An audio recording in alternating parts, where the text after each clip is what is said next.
$4.8 trillion or $6.9 trillion. Take your pick, as these are the two options currently on the table. I have all the details and what you need to know right here in the video, so let's get right into it. I know in this video, I want to share with you the details of two dramatically different pieces of legislation that are currently on the table in Congress. In fact, one of them was just passed through the House of Representatives a few days ago, representing the $4.8 trillion. Meanwhile, the other one was introduced by the president nearly 2 months ago, representing the $6.9 trillion. These are very, very different pieces of legislation. Let's get into it and talk through all the details. However, really fast before we do, thanks so much for joining me. If you're new here or if you haven't done so yet, please make sure to subscribe right down below the video. It's totally free to do so, and I'm here for you right by your side each and every day, watching the latest details hitting the wire, doing the research and breaking it all down into these short videos so you can stay posted on what's actually going on out there, and anything popping up you can possibly grab and or take advantage of. So again, thanks so much for joining me. Please subscribe down below if you haven't done so yet, and let's get into it and talk about the details of $4.9 trillion in one direction or $6.9 trillion in the complete opposite direction. Yeah, exactly. So the details of these pieces of legislation are going to be included here in this video for the most part, but the main reason that I want to share this with you is because this better illustrates exactly just how divided Congress really is right now. And again, exactly why I said the $4.8 trillion in one direction and the $6.9 trillion in the opposite direction. So we're nearly talking about, what is the total on that? Like over, what is that, $11.7 trillion, I think that is, basically the spread between these. So yeah, right? Let's talk through the details of this because this is very, very dramatic, and again, better illustrates where we currently sit in Congress and the major division that we have between all of these lawmakers and the administration, okay? Now, here's the thing. If you've been watching my videos for a while now, I think you recognize this. I don't take political sides in my videos, and I'm not taking political sides in this video either, but rather I'm helping to illustrate what is really going on and how they are so incredibly divided. All right, so let's talk through the details of this. First off, a couple days ago, I was out in a separate video talking about the debt ceiling limit deal that was actually reached in the House of Representatives. Remember that one? Now, obviously, it has not been passed through the Senate or signed by the president, anything like that, but they did pass it through the House of Representatives, and I was out with you on the details of that. And we were covering over the last week and a half or so since Kevin McCarthy introduced that in the House of Representatives, okay? Now, that did pass through the House of Representatives. That one, according to the CBO, remember, we've talked about the CBO a few times here on the channel. CBO is the Congressional Budget Office. This is a nonpartisan committee, okay? As in, they don't necessarily represent either side. They basically just look through all the numbers and they give us all the details of all these different bills, packages, and proposals, things like this, and they kind of shake it all out. Well, here's what they found. A study out of the CBO found that one piece of legislation, as in the raising of the debt ceiling by $1.5 trillion, sometime between now or basically the end of March next year, whatever comes first, in conjunction with that, it also reduces the deficit here in the United States, as in the national deficit, by $4.8 trillion over the next 10 years, okay? So basically think of it this way. That piece of legislation is going to save the country, as in save the government, about $4.8 trillion of taxpayer dollars. Don't get me wrong. We're not talking about the government's money. We're talking about taxpayer dollars right now, okay? $4.8 trillion is what that piece of legislation would essentially save, okay? Remember, keyword here is save, okay? Now, keep that in mind here. Now, let's talk about this $6.9 trillion, okay? Now, remember, back, it was about almost 2 months ago now, give or take a couple days, but it was almost 2 months ago now, the president was out with his budget, okay? Remember this one? We talked about it at the time when he came out with it. The president came out with his budget. He wants to spend $6.9 trillion, okay? So here's the main differences between these pieces of legislation. Like I said, $4.8 trillion of savings over 10 years, and the president wants to spend $6.9 trillion, okay? So the key words here are one wants to save 4.8, the other one wants to spend 6.9. Okay, and again, not taking sides here, not calling out any person or group individually. I'm just simply saying this is the details of this. So you can clearly see how divided Congress really is right now. We've got some people that want to save nearly $5 trillion, and we've got the administration who wants to spend nearly $7 trillion more, right? So you can see how incredibly divided this is. No wonder why they can't get anything done, right? We're talking like a spread here of, like what I said, almost $12 trillion. I think my math is correct on that. Yeah, almost $12 trillion is the spread between this, okay? That's a massive amount of money. We're not talking like 12,000 or 12 million or 12 billion. We're talking 12 trillion. That's a huge, huge number is the spread, okay?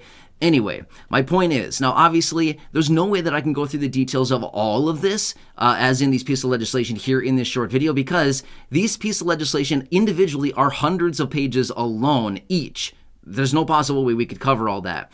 But basically, there's a lot of cuts in the $4.8 trillion, and the one that was passed through the House of Representatives just a few days ago, that one obviously has a lot of cuts, as in a lot of spending cuts. They want to cut back on a lot of different things. They want to claw back some of the COVID money. Remember, there was a ton of COVID money back, over the last few years here. A lot of it, believe it or not, has not even been spent yet. That's crazy to think about, right? Like, really? It hasn't even been spent. It's just sitting there. What are they doing with it? Why haven't they done something with it? Well, basically what they want to do is claw some of that money back, which, by the way, I'm not talking about getting stimulus checks back. I'm simply talking about the money that was appropriated for all kinds of different things, and it's just sitting there, hasn't been spent. They're basically saying, let's get some of that money back. Why is it just sitting there unspent? Let's get this money back, right? That's one of the things, as well as a variety of other different provisions in there to get some money back and to basically save money and basically cut the deficit by nearly, $4.8 trillion over 10 years period of time. Meanwhile, the president and the $6.9 trillion, of course, he has all kinds of different things in there, a lot of different spending programs, all kinds of things like this. To be honest with you, I would have to go back and review all the details of it. I covered all the details of it back nearly 2 months ago when he introduced it, but there was nothing in there, quick side note, by the way, there was nothing, not a single peep within that $6.9 trillion about expanding Social Security, raising benefits, increasing solvency. Not a single word within that whole piece of legislation talking about Social Security and anything like that. So again, I know that there's a lot of you here in the community receiving fixed income benefits wondering what's going on and why wasn't that included in the 6.9. And again, that's just one other thing. Now, again, that would be a lot extra money in there as well, right? Hundreds of billions, possibly even trillions of dollars that it would take to make sure that Social Security is, basically going to stay solvent for many more decades into the future. So that's a whole nother issue in itself. We've talked about many of the proposals that are out there right now, currently on the table in Congress, the things that have been proposed, introduced, all kinds of things like that. So that is a whole nother topic. But again, the moral of the story behind all this is, again, not here to take political sides, not here to bash anybody in particular or to pull out anybody in particular or group or anything like that, or either party. I'm just simply here saying, look at this. This is craziness, right? We've got a huge, huge spread, and the priorities, or basically the focus with these individuals in Congress, you can clearly see here, is very, very different, right? It's very different because you can clearly see we're trying to save money on one hand, and we're trying to spend massive amounts on the other. So where's the give and take here, okay? Obviously, we need to come together at some point. They do anyway, and figure out something about all this to come together and meet somewhere in the middle, because there's no way that either party is going to basically go to the other side and basically agree with everything that they've done. They'll have to meet somewhere in the middle. Wherever that happens to be, nobody knows at this point. They honestly don't even know at this point, right? These are just the differences between what we're seeing in Congress. Anyway, I want to point this all out for you so you can clearly see what's going on here. But in the event of something else that comes out, remember, these are just the initial talking points, okay? I think we have to throw this out there as well. Regardless of which proposal that we look at, either the $4.8 trillion of savings or the $6.9 trillion of spending, I think we all probably need to agree, in the event of a negotiation, which is exactly what this is, you always start high or you start low. You start whatever direction that you kind of want to be at, you start further that way, and then you kind of build in some negotiations. So obviously, when the president came up with the $6.9 trillion, he was probably anticipating that's going to get negotiated down to, a few trillion less than that. Same thing goes with the proposal out of the House Representatives, right? They came in with this reduction plan of 4.8 trillion. Well, they probably came in with that higher, thinking, let's get this negotiated down, right? So it's kind of the basis of any negotiation is you kind of start further in one direction, whatever direction that you want, and then obviously build in some negotiating room, okay? So that's basically probably what's going on here. Obviously, we know this because this is typical politics. But again, you can clearly see here the major differences and the great division that we have.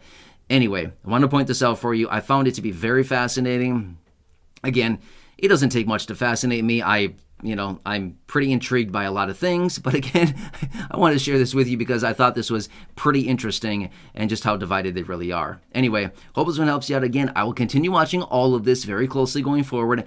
Any individual provisions within these pieces of legislation that may get passed or introduced individually, anything out there right now that may be going on that's going to impact all of us as a whole or the country as a whole, anything like that, of course, we need to pay attention to it because regardless of how you got it, all of this is going to impact us in some way, shape, or form. Whether it's more inflation, more taxes, more who knows what, reductions to benefits or cuts to benefits, raises to benefits. Literally, the options are endless, okay? That's why we got to continue watching all this stuff closely, even though we might talk about it and think, really? Does this really impact us in any way, shape, or form? Oh, it does. It's going to impact all of us in some way. Therefore, we got to continue watching it. So, hope this one helps you. Again, please make sure to subscribe down below if you haven't done so yet. Share the video with your friends, family, social media, and go back and check out any of the other thousands of videos here on the channel. Until next time, enjoy your day, take care, and catch you again later.